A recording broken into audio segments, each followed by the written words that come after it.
नमस्कार छात्रों, आज हम ME 306 के मिलिंग मशीन चैप्टर में मिलिंग मशीन एक्सेसरी के बारे में अध्ययन करेंगे। मिलिंग मशीन एक्सेसरी के अंदर आर्बर, कोलेट, चक, adapter, vices, rotary table etcetera आती हैं। सबसे पहले आर्बर्स। मिलिंग मशीन आर्बर्स मुख्य भाग होता है मिलिंग मशीन का, जिसके ऊपर कटर माउंट रहता है और ये स्टैंडर्ड डायमीटर्स और वेरियस लेंथ के अंदर बनाए जाते हैं। इसका एक एंड टेपर होता है जो कि स्पिंडल के टेपर में फिट होने जैसा होता है, जबकि दूसरा एंड थ्रेडेड होता है। और आर्बर को जो है 3 प्रकार के जो ब्राउन शार्प टेपर होते हैं उनके साथ में प्रोवाइड किया जाता है।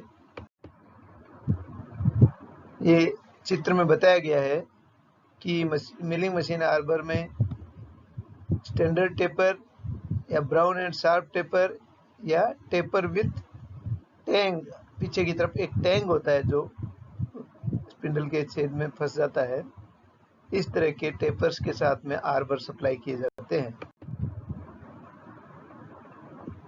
चित्र में स्टैंडर्ड मिलिंग मशीन आर्बर दिखाया गया है, जिसमें पीछे की तरफ ये स्पिंडल के पार होकर लॉक नट के द्वारा फंसा जाता है।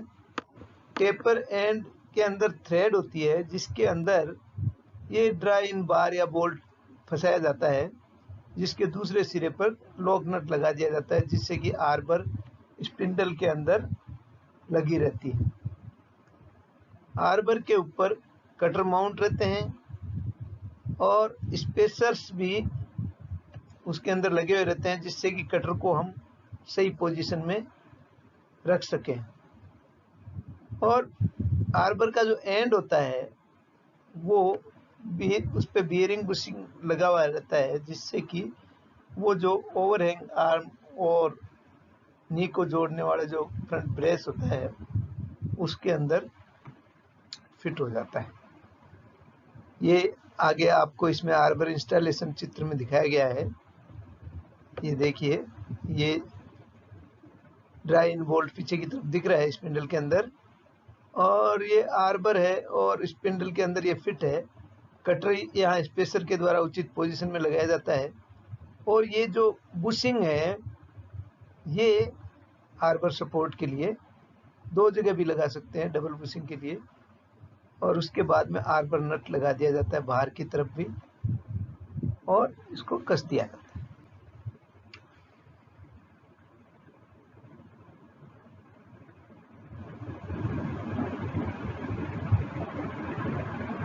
आर्बर को फर्मली सपोर्ट किया जाता है क्योंकि ये बाहर की तरफ काफी ओवरहैंग रहता है स्पिंडल से, इसलिए इसको हम आगे फर्मली सपोर्ट कर देते हैं।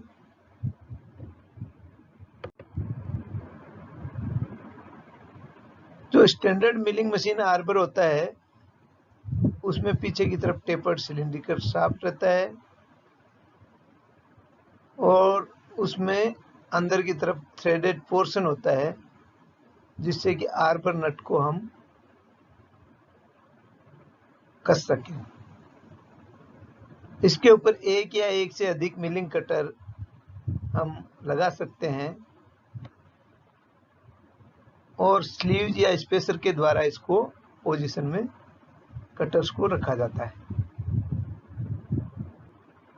स्टैंडर्ड मिलिंग मशीन आर्बर के अंदर एक स्प्लाइन या की कटी हुई रहती है, जिससे कि उसके अंदर लंबी की फंसाकर हम कटर को आर्बर शाफ्ट से लॉक कर सकें और उनका रिलेटिव मूवमेंट नहीं हो, कटर आर्बर के साथ में घूमे। मिलिंग मशीन स्पिंडल पर आर्बर को बांधने के लिए पीछे की तरफ से ड्रा बार लगाई जाती है। ड्रा बार को हम आर्बर के टेपर शैंक के अंदर जो थ्रेड रहती है अंदर की तरफ उसमें कस देते हैं और पीछे की तरफ लॉक नट द्वारा इसको पोजीशन में कस दिया जाता है। आर्बर का जो दूसरा एंड है वो आर्बर सपोर्ट के द्वारा सपोर्टेड रहता है। अगर आर्बर की लेंथ ज़्यादा है तो 2 जगह बुशिंग में सपोर्ट कर सकते हैं, और हमें ज़्यादा रिजिडिटी ज़रूरत हो तो भी हम ज़्यादा जगह सपोर्ट कर सकते हैं।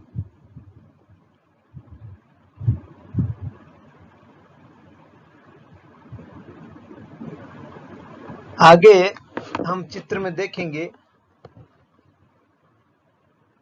ABC 3 तरह की आर्बर स्टाइल है, वो चित्र में ही हम देखकर उसका वर्णन किया जाएगा। और स्क्रूड आर्बर भी होता है जो कि छोटे कटर्स को स्क्रू करके पकड़ने के लिए काम में लेते हैं। ये देखिए आर्बर की 3 तरह की स्टाइल है। पायलट बीयरिंग,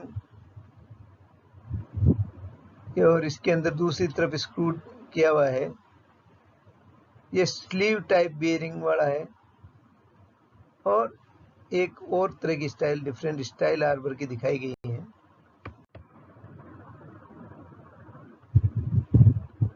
आर्बर में कई तरह के वेरिएशंस दिखाए गए हैं, जिसमें ये सेल कटर लगाने के लिए आर्बर होता है, या छोटे कटर्स को स्क्रू करने के लिए आर्बर होता है। स्लिटिंग साज को इस तरह से लगा सकते हैं, या फ्लाई कटर यानी जिसमें सिंगल पॉइंट टाइप का होता है, उसमें इस तरह का आर्बर काम में लेते हैं। स्क्रूड आर्बर को हम छोटे कटर को होल्ड करने के लिए काम में लेते हैं। स्लिटिंग सा मिलिंग कटर आर्बर जो यहाँ दिखाया गया है, ये इसमें 2 फ्लेंजेज हैं, जिसके बीच में पतला जो मिलिंग कटर होता है वो क्लैंपिंग नट के द्वारा पकड़ा जाता है और कटर को सपोर्ट करता है। सेल एंड जो मिलिंग कटर है उसके अंदर एक बोर होता है, और उसके अंदर cell and milling cutter fit हो जाता है, और एक कैप स्क्रू के द्वारा इसको फिट कर देते हैं।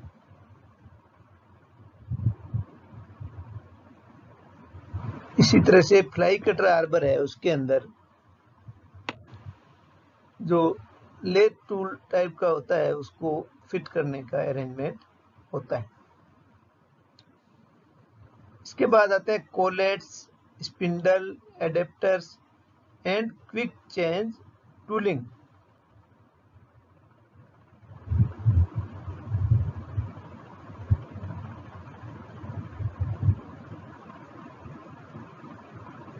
जो मिलिंग कटर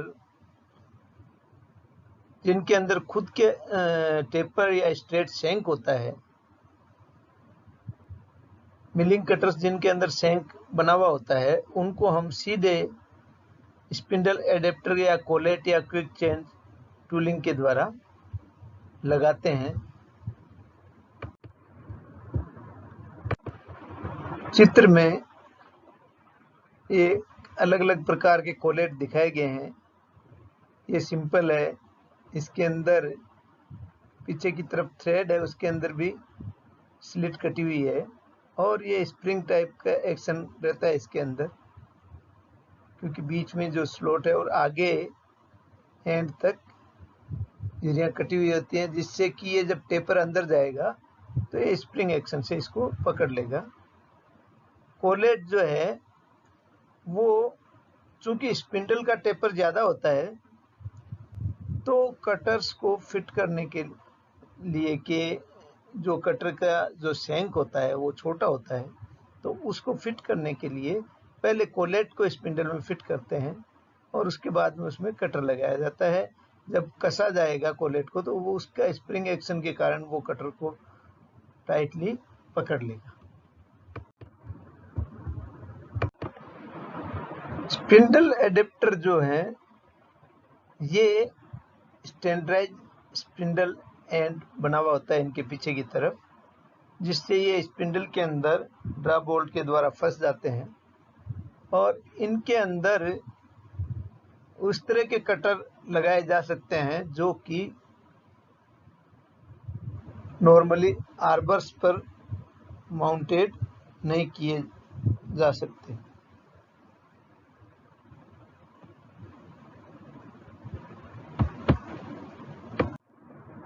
चक एडेप्टर लेथ मशीन के चक की तरह से होते हैं जो कि स्पिंडल में फिट हो जाते हैं और ये छोटे कटर या ड्रिल या रिमर को पकड़ने के लिए काम में आते हैं। क्विक चेंज टूलिंग, इस प्रकार की टूलिंग को हम वहाँ काम में लेते हैं जहाँ पर कि कई तरह के मिलिंग ऑपरेशन या ड्रिलिंग, एंड मिलिंग, बोरिंग ये सब करना होता है।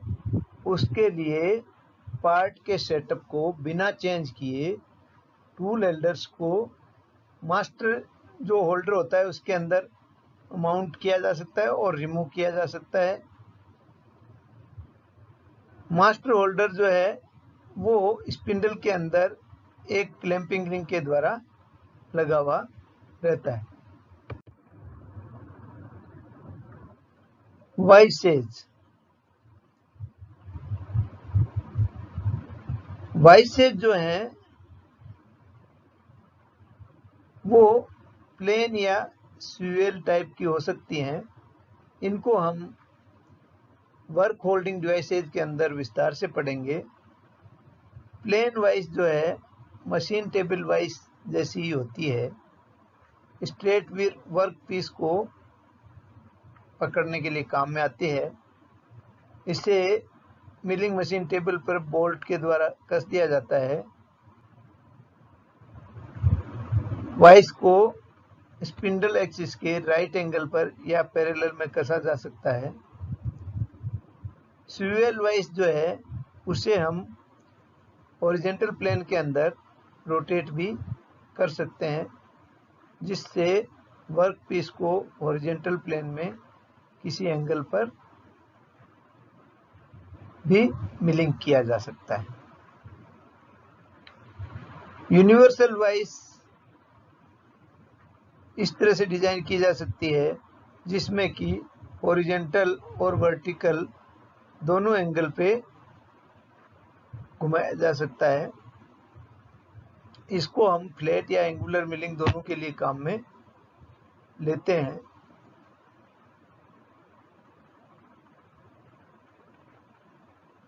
जो वाइस होती है उसके अंदर वर्क पीस टेबल के नजदीक में क्लैंप किया जाता है।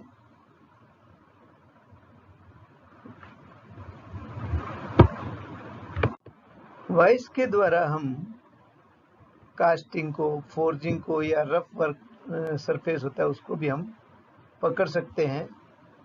और इसमें दो जा होते हैं जो कि किसी भी तरह के जॉब को पकड़ सकते हैं। अगर हमें प्रोडक्शन वर्क करना होता है तो उसके लिए हाइड्रोलिकली ऑपरेटेड वाइस को हम काम में लेते हैं। इंडेक्सिंग फिक्सर, इंडेक्सिंग फिक्सर से यह मतलब है इंडेक्सिंग हेड या जिसे हम डिवाइडिंग हेड भी कहते हैं और फुट स्टॉक।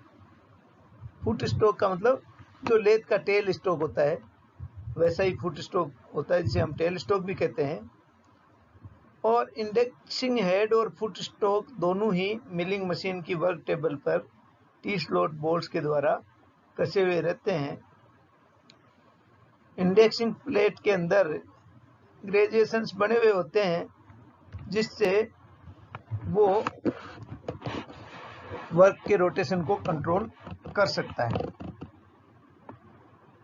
जो ग्रेजुएटेड प्लेट होती है वो इंडेक्सिंग हेड पर कसी हुई रहती है और एक indexing crank indexing head spindle से वर्म गियर और शाफ्ट के द्वारा कनेक्ट रहती है। वर्क पीस जो है इंडेक्सिंग हेड स्पिंडल और फुट स्ट्रोक के बीच में लगा हुआ रहता है।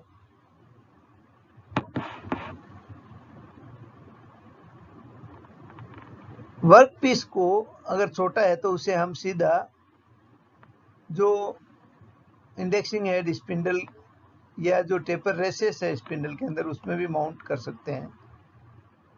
इंडेक्सिंग हेड के कई वेरिएशंस हैं।